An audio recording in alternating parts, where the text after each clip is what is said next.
किससे चोरी कर सकते हैं? दुनिया से कर सकते हैं, रिश्तेदारों से कर सकते हैं, अपने माँ बाप से कर सकते हैं, लेकिन भगवान से चोरी कोई नहीं कर सकता।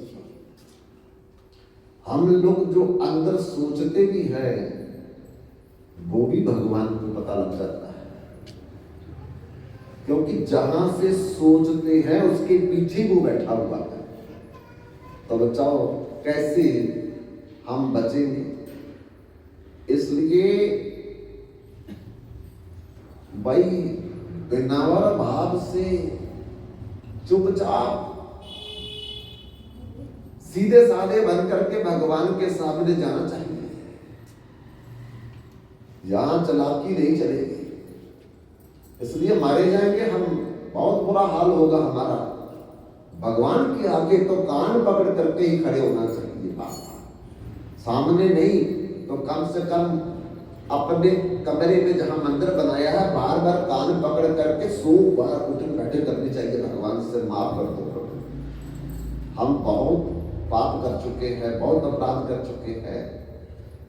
पहाड़ भी छोटे पड़ जाएंगे जितने हमारे पाप और अपराध है, और ये कभी कितने भी हम कर्म करते चले जाएं ये कभी खत्म नहीं होने वाले।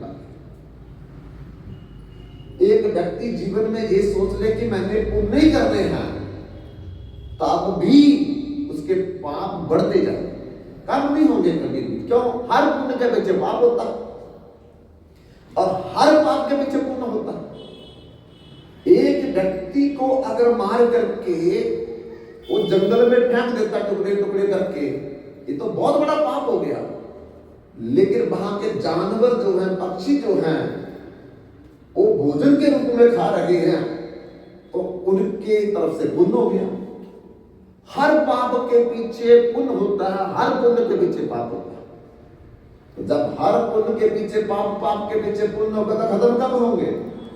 ये अनंत जन्म तक कभी नहीं खत्म होंगे, जब तक हम भगवान का भजन विनम्र भाव से, नम्रता से और निष्काम भाव से नहीं करेंगे। और जब तक भगवान खुश होकर के, प्रसन्न होकर के हमारे पाप और पुण्य के फाइल में कांटा ना मार देंगे, वो भगवान करेंगे तब होगा। तो भगवान तभी करेंगे जब हम उनका भजन करेंगे। और भजन कैसा? निष्काम, जिसमें कोई मांग नहीं होती। बस अगर मांग भी हो तो केवल जही हो, अब प्रभु कृपा करो यही भांति, सब तज भजन करो दिन रात। यही विधि नाथ होई हित मोरा, कर सुबेगी दास मैं तोरा। मैं आपका दास हूं प्रभु, मेरा जिस प्रकार से हित होगा, कल्याण होगा, मंगल होगा, उसी प्रकार से आप करिएगा, मेरी बात मत मानिएगा। तो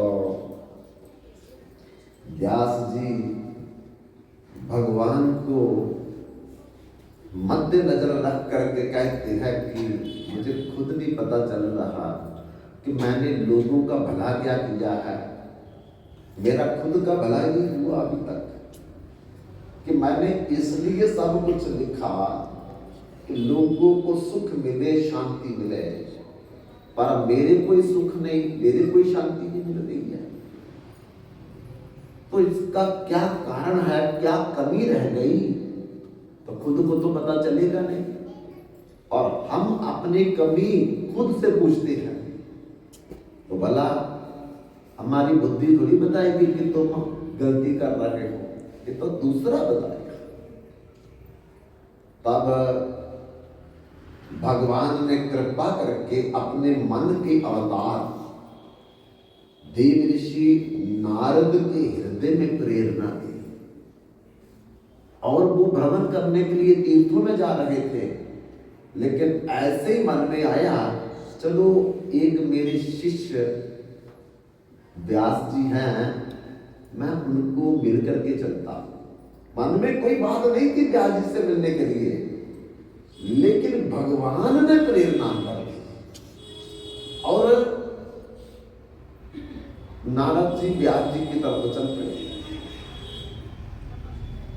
जब हम भगवान से अंतर्मन से प्रार्थना करेंगे तो भगवान खुद आए ना आए, लेकिन किसी रिश्तेदार के मन में प्रेरणा दे देंगे, किसी बाप व्यक्ति के मन में प्रेरणा दे देंगे, आपका काम बन जाएगा। इसलिए नारद जी बद्रीनाथ की तरफ चल पड़े। सरस्वती नदी के किनारे माना गांव सम्याप्रास आश्रम में पहुंचे। दरवाजा खटखटाया, अंदर से व्यास जी कहने लगे, कौन?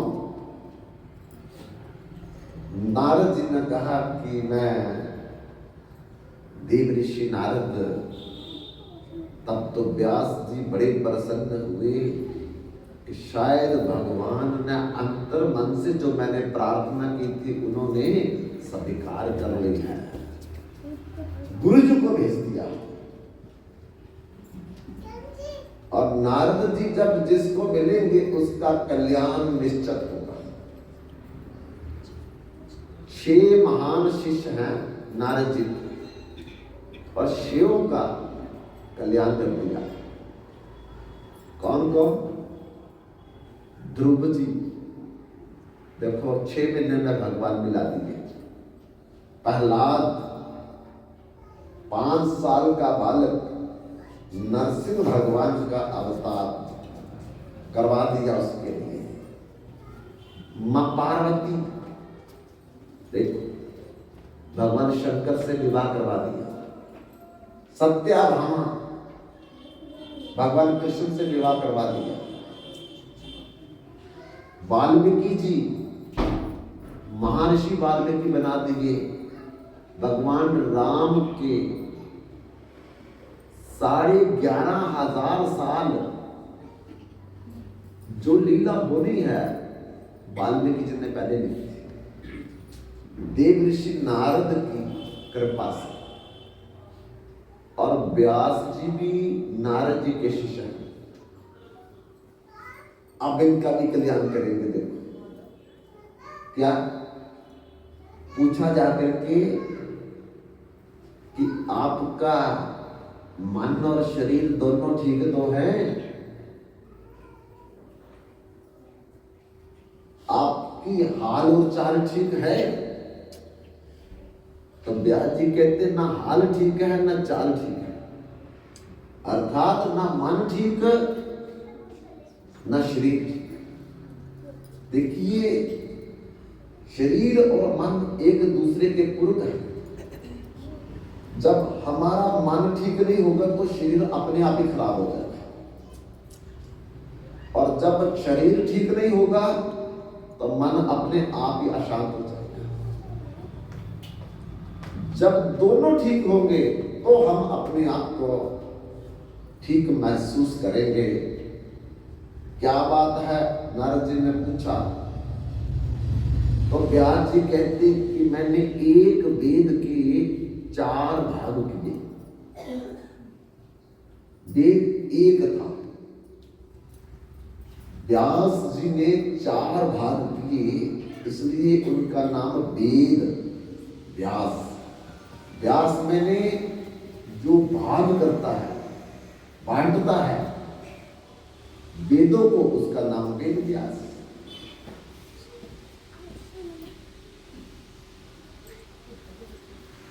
तो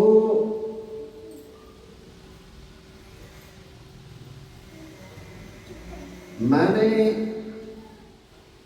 6 दर्शन लिखे,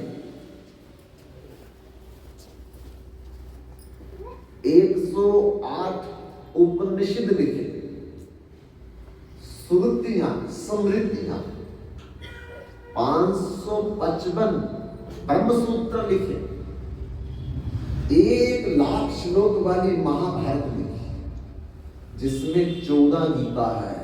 हम तो एक ही गीता के बारे में जानते हैं जो भगवान ने अर्जुन को कही, उसका नाम है श्रीमद् भगवत गीता। लेकिन उसी महाभारत में 14 गीता कही गई है। गुरु गीता, प्रेत गीता, ऐसे और भी बहुत से गीताओं के नाम आए हैं। तो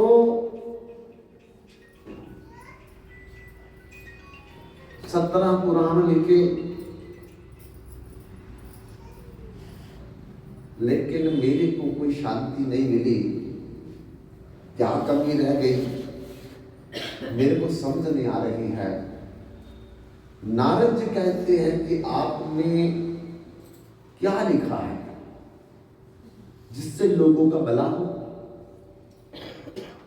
तो व्यास जी कहते हैं मैंने चारों पुरुषार्थ कैसे मिलेंगे उसके बारे में लिखा। 4 पुरुषार्थ क्या है जी? धर्म, अर्थ, काम, मोक्ष, ये 4 पुरुषार्थ हैं। तो नारद जी कहते कि एक तो आपने उल्टा जीवों को फंसा दिया है। कहां भला किया आपने? ये भला कहां किया आपने? फंसा दिया आपने, उल्टा फंसा दिया।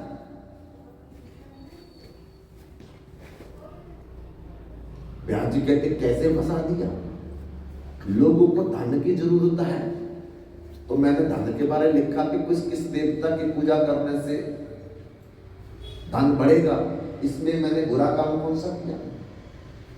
धर्म के बारे में लिखा कि अगर कोई व्यक्ति स्वर्ग चाहता है, जन लोक, तप लोक, सत लोक, अतल, वितल, सुतल, तलातल, महातल, रसातल, पताल चाहता है, तो मैं उसके लिए व्यवस्था करूं। अगर कोई व्यक्ति अपनी कामनाओं को पूर्ण करना चाहता है, संतान मिले, अच्छे घर में विवाह हो, मैं जमींदार बन जाऊं, मैं अच्छा व्यापारी बन जाऊं, मैं अच्छा नेता बन जाऊं, तो इसके लिए मैंने कौन सी बुरी बात की है? फिर मैंने 5 प्रकार की मुक्ति के बारे में लिखा है कि अगर कोई मुक्ति चाहता है, मोक्ष चाहता है, तो उसकी भी व्यवस्था की है कि ऐसा भजन करने से मोक्ष की प्राप्ति होगी। अपनी तरफ से तो व्यास जी यही कह रहे हैं कि मैंने बहुत अच्छा काम किया है। एक चाय का स्टॉल लगाने वाला रोड पर इसीलिए लगाएगा कि मैं अच्छा काम कर रहा हूं। सर्दियों में लोग जा रहे हैं और रास्ते में चाय की चुस्की लगाते थोड़ा सर्दी से राहत मिलेगी। लाखों लोग के लिए उसने इंतजाम कर दिया गर्मा गर्म चाय, लेकिन वो ये नहीं समझता है कि शराब पीनी फिर भी ठीक है, पर चाय पीनी और खतरनाक। उसको ये नहीं पता है 70 सिगरेट पी जाए जितना नुकसान शरीर में नहीं होता, 1 कप चाय से होता है। ये नहीं पता उसको, लेकिन वो कह रहा कि देखो लोगों का मैं कितना भला कर रहा।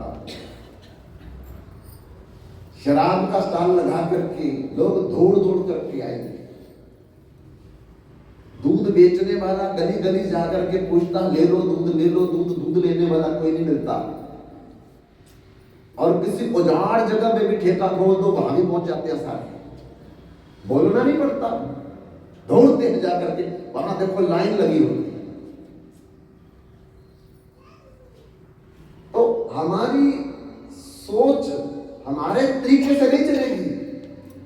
या शास्त्र विधि मुक्त सृज्य वर्तते काम करता नासा सिद्धि मवापनोति न सुखम न पराम गति। जो शास्त्र में विधि लिखा है उसको करो, निषेध लिखा है उसे मना करो और नहीं करना। अपनी मन मर्जी से हम कर रहे हैं, भला कर रहे हैं। तो बंधुओं, चाय से करोड़ों घर बेघर हो गए। इतने शराब से बेघर नहीं हुए, इतने शराब से घर बर्बाद भी हुए जितने चाय से हो रहे हैं, लेकिन हमको क्या पता कि इसमें खराबी क्या है। इसलिए और तो क्या, हम भगवान को भी नहीं छोड़ते, सुबह सुबह प्रकृति भगवान को भी देते हैं, भोग लगा देते हैं भगवान को, क्योंकि खुद पीते हैं तो सोचते भगवान को भी भोग लगा दो। कहां लिखा भगवान को भोग लगाने के लिए चाय के लिए जी? कहां लिखा? लगाने वाले तो शराब का भी भोग लगा देते हैं, क्योंकि हम पीते हैं तो भगवान को भी भोग लगा दो। पीने वाले को पीने का बहाना चाहिए, वो कई रास्ते निकाल लेता है, लेकिन वो रास्ते कितने भी निकाले, लेकिन जब शास्त्र के अनुसार बात नहीं होगी तो उसे रोकेगा नहीं, तो भविष्य हमारा, परलोक हमारा बिगड़ जाएगा। इसलिए नारद जी ने कहा कि ये चारों काम आपने खराब किए हैं, तो फिर बोलो भला कहां होगा, पहले बताओ। आप कह रहे मैंने भला किया, किस लिए ये चार काम किए हैं, धर्म अर्थ काम और मोक्ष की व्यवस्था की है, तो देव ऋषि नारद कहते हैं ये चारों काम खराब किए हैं आपने। कहां भला किया आपने? तो जब भला नहीं किया तो फिर आपका भला कैसे होगा बताओ। तो व्यास जी कहते कि आप तो मेरे गुरुदेव हैं, गुरु को सर पर राखिए, चलिए आज्ञा माही, क्या कबीर इस दास को तीन लोक दुख नहीं। तो फिर आप ही बता सकते हैं कि मैंने क्या गलती की है और फिर उसका सुधार कैसे किया जाए। तो नारद जी कहते कि देखो, भरत को जब प्रयागराज ने साक्षात प्रकट होकर के कहा था कि मैं आपको धर्म अर्थ काम और मोक्ष दे सकता हूं, इनमें से कुछ भी मांग लो। जब भगवान राम को वापस लेने के लिए जा रहे थे चित्रकूट में, तो भरत जी ने क्या जवाब दिया था? नारद जी ने कहा व्यास जी को, अर्थ न धर्म न काम रुचि, चाहो न पद निर्वाण, जन्म जन्म रते राम चरण, ये वरदानो नयन। ये वरदान भी मुझे चाहिए। क्या चाहिए? जन्म जन्म रति राम चरण। रति मैंने होती है प्रेम। भगवान ने जन्म जन्म मेरा चरणों में प्रेम बढ़ा रखे और मुझे कुछ नहीं चाहिए। भगवान के चरणों का प्रेम सारी समस्या का समाधान है। राम नाम की औषधि खरी नियत जो खाए, दुख दरिद्र व्यापे नहीं, जन्म मरण मिट जाए। दुख दरिद्र तो आएगा नहीं, जन्म मरण भी खत्म हो जाएगा। केवल राम नाम का आश्रय लेकर के, राम चरणों का आश्रय लेकर के अगर हम अपना मानव जन्म की दिनचर्या बना लेंगे, तो नारद जी कहते कि देखो, आपने पहले धर्म की व्यवस्था की है और धर्म का फल है सुख, भोग, वैभव, ऐश्वर्य। इसका फल भक्ति नहीं है, प्रभु प्राप्ति नहीं है। नश्वर लोगों का सुख, ऐश्वर्य, वैभव ये मिलेगा। तो आखिरी में सबसे बड़ा स्वर्ग का पद है ब्रह्मा जी के पास। तो आप ब्रह्म भुवन लोक का पुनरावर्तन अर्जुन, ब्रह्मा को भी अपना पद छोड़ करके, एकदम शरीर को छोड़ करके इस 84 के चक्कर में घूमना पड़ेगा। तो क्या फायदा हुआ हम अगर धर्म करेंगे तो? धर्म नहीं, अगर धर्म ही सही होता, धर्म ही हमें बचाएगा, तो फिर भगवान गीता में ये बात क्यों कहते, सर्व धर्मान परित्यज्य, सब धर्मों का त्याग कर। फिर भगवान क्यों कहते धर्मों का त्याग कर? क्योंकि अधर्म और धर्म दोनों ही एक है। नरक और स्वर्ग में कोई फर्क नहीं है, नरक फिर भी अच्छा है, स्वर्ग और खतरनाक। अरे गरीबी अच्छी है, दुख अच्छा है, अमीरी सुख दुख का कारण है और खराब। जितने गलत काम अमीर करता है उतना गरीब नहीं कर सकता। जितना दुख में हम भगवान को याद करते उतना सुख में नहीं कर सकते। तो फिर कौन अच्छा हुआ? दुख अच्छा हुआ, गरीबी अच्छी हुई। अरे तुलसी को, कुंती देवी को भगवान ने पूछा कुछ मांग लो, तो कुंती देवी ने कहा सुख के माथे सिल पर है, हरि हृदय से जाए, बलिहारी उस दुख के जो पल पल याद कराए। अरे उस सुख को मैं क्या करूं जो भगवान को बुला दे? मुझे दुख चाहिए, क्योंकि दुख में सिमरन सब करा, सुख में करे ना कोई। दुख में ही परमात्मा याद आता है।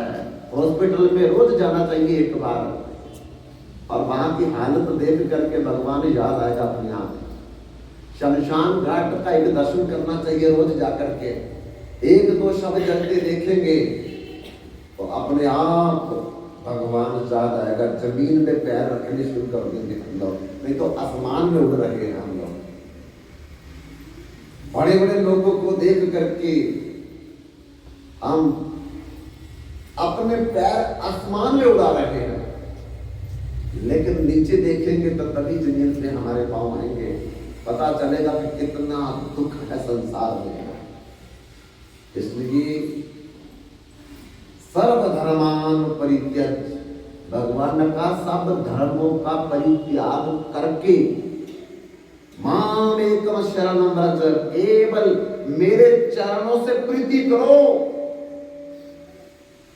तब कल्याण होगा, तब होगा।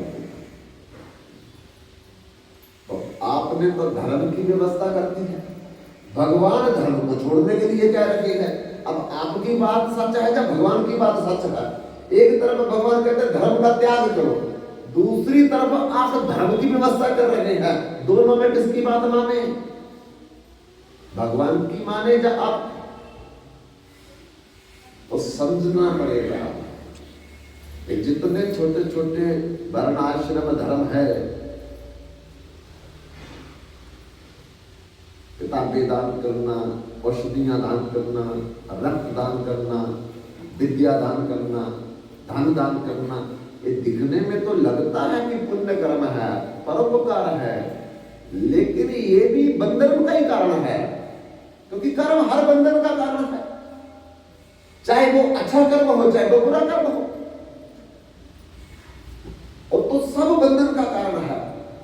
केवल बंधन से छुड़ाने वाला जो भगवान ने कहा सर्वधर्मान परित्यज्य माम एकम शरणम व्रज, केवल मेरे चरणों को आश्रय ले लो, बच जाओगे, और कोई जगह बचने के लिए नहीं।